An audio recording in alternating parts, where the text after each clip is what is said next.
Haleluya, Shalom. Selamat berjumpa kembali saudara. Saya percaya kita semua dalam pemeliharaan Tuhan dan biar anugerah Tuhan selalu ada atas hidup kita semua. Dan mari kita ambil waktu sejenak untuk kita bersama-sama di dalam 10 menit bersama dengan Tuhan, 10 minutes with God. Kita akan bersama-sama merenungkan firman Tuhan yang kita percaya akan menjadi penuntun, akan memberikan kekuatan kepada saudara dan saya dalam menjalani kehidupan ini. Mari sebelum kita mulai, kita berdoa. Bapa, terima kasih buat anugerah bagi kami semua. Engkau sudah menyertai kami, menolong kami di dalam setiap keadaan yang kami alami dalam kehidupan ini. Kami ada, itu karena anugerah Tuhan. Dan malam hari ini kami akan bersama-sama merenungkan firman. Tuhan berbicara kepada kami, Tuhan sampaikan isi hati bagi kami semua. Dalam nama Tuhan Yesus Kristus kami ucap syukur, kami berdoa. Haleluya.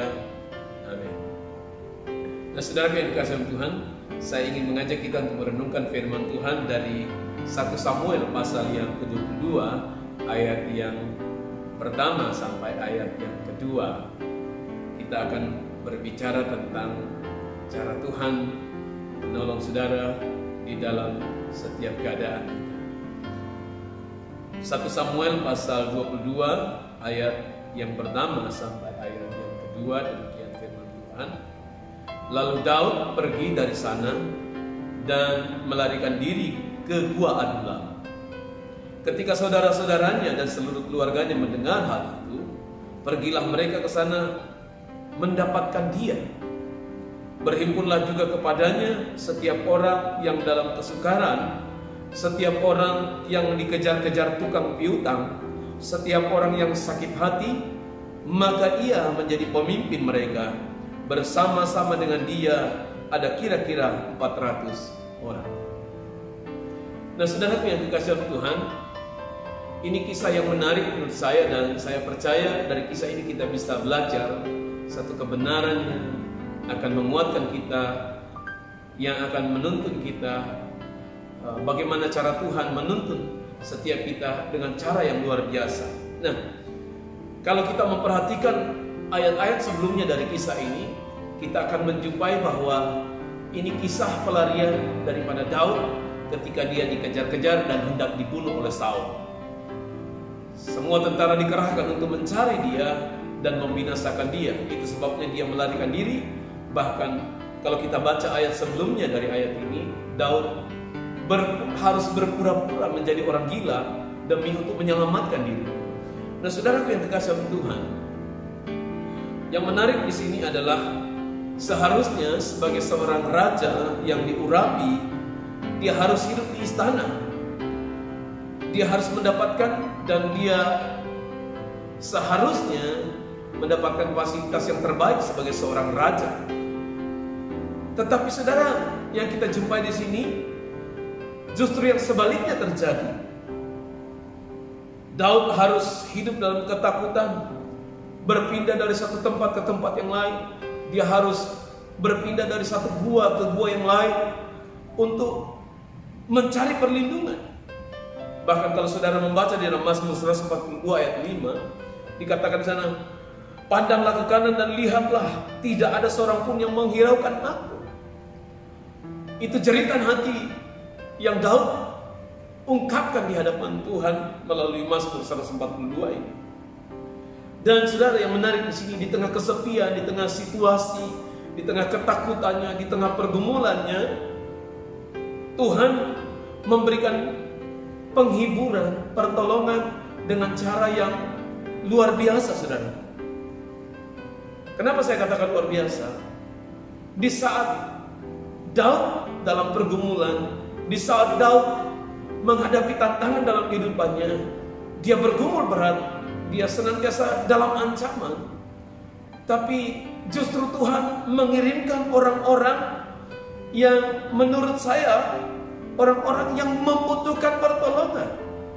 Daud membutuhkan pertolongan, tetapi Tuhan mengirimkan orang-orang yang sementara bergumul, orang yang bermasalah, orang-orang yang sementara membutuhkan penghiburan.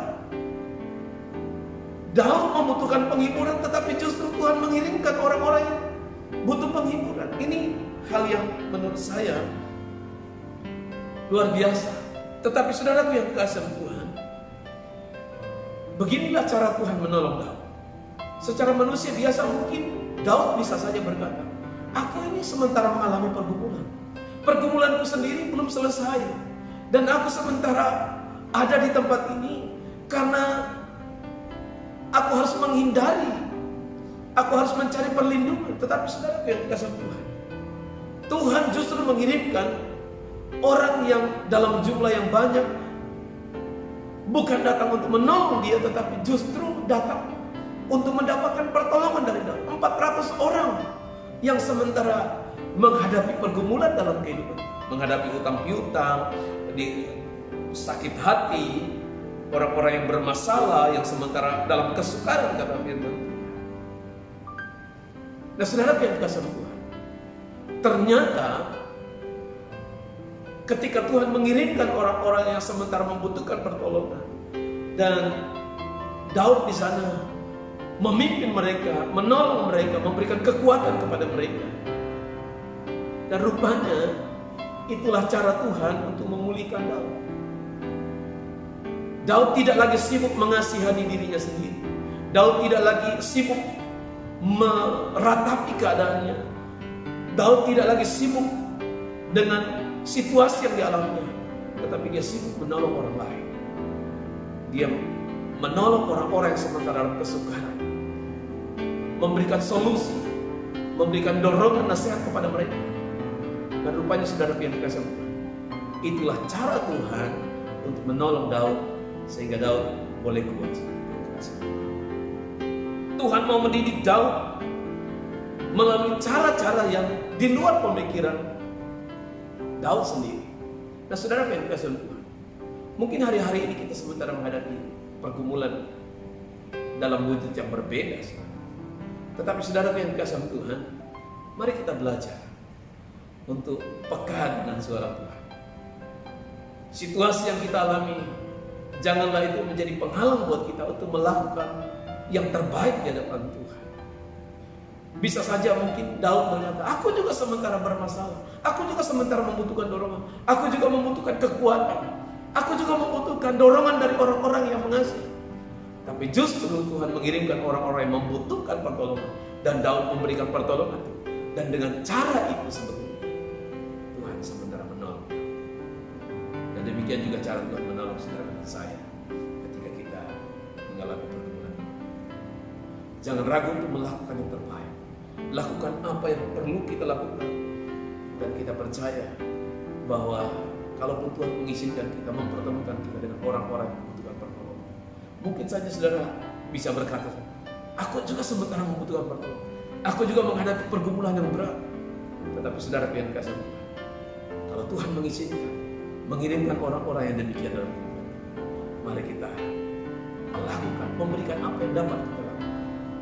Saudara, inilah cara Tuhan untuk menghibur, menguatkan saudara dan saya. Tuhan mau kita meninggalkan sikap yang mengasihi diri sendiri, dan mulailah fokus kepada orang lain. Mulailah fokus apa yang dapat saudara lakukan kepada orang lain. Karena saudaraku, kita percaya ketika kita melakukan yang terbaik di hadapan Tuhan, itu bukanlah perkara yang sia-sia. Setiap hal yang Anda lakukan di hadapan Tuhan karena kasih saudara kepada Tuhan, dan saudara wujudkan itu kepada orang-orang yang ada di sekitar saudara yang membutuhkan pertolongan. Saudaraku, sebetulnya saudara sementara memberkati diri. Sebetulnya saudara sementara memulihkan diri. Dan itulah kadang-kala cara Tuhan untuk memulihkan kita, menolong kita, memberikan pertolongan di luar jangkauan nalar kita. Sama seperti Daud. Mari kita belajar untuk tetap percaya bahwa di tengah situasi apapun, Tuhan tidak pernah meninggalkan saudara dan saya. Mari kita tetap arahkan hati dan pikiran kita kepada Tuhan, dan kita percaya bahwa pertolongan Tuhan tidak pernah menyelamatkan kita semua. Haleluya. Saya percaya kita diberkati oleh Tuhan pada hari ini. Mari kita berdoa. Tuhan, terima kasih buat firman-Mu. Kami bersyukur kami boleh belajar cara Tuhan menolong Raja Daud dengan cara-cara yang luar biasa. Kadang-kala dalam kehidupan kami, dalam pergumulan kami menghadapi situasi yang sama. Kami sementara membutuhkan pertolongan.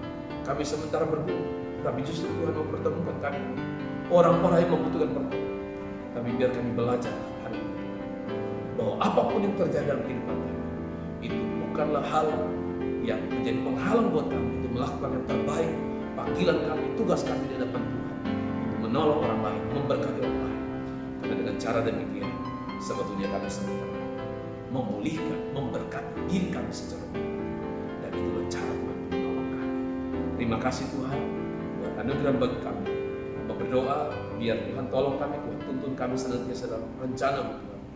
Apapun yang sementara kami hadapi hari-hari ini, Tuhan biarlah pertolongan turun atas kami semua. Mereka yang sakit dijamah, disembuhkan dalam nama Yesus. Mereka yang membutuhkan pertolongan Tuhan, turun pertolongan atas kami semua. Kami yang putus asa dihiburkan. Kami yang kehilangan pengharapan diberikan pengharapan yang baru. Karena bagi Tuhan tidak ada perkara yang mustahil. Dan kami percaya pertolongan tidak pernah terlambat bagi kami. Terima kasih Tuhan. Terus Engkau menuntun menyertai kami sepanjang perjalanan kehidupan kami. Dalam nama Tuhan Yesus Kristus kami mengucap syukur dan berdoa. Haleluya. Amin.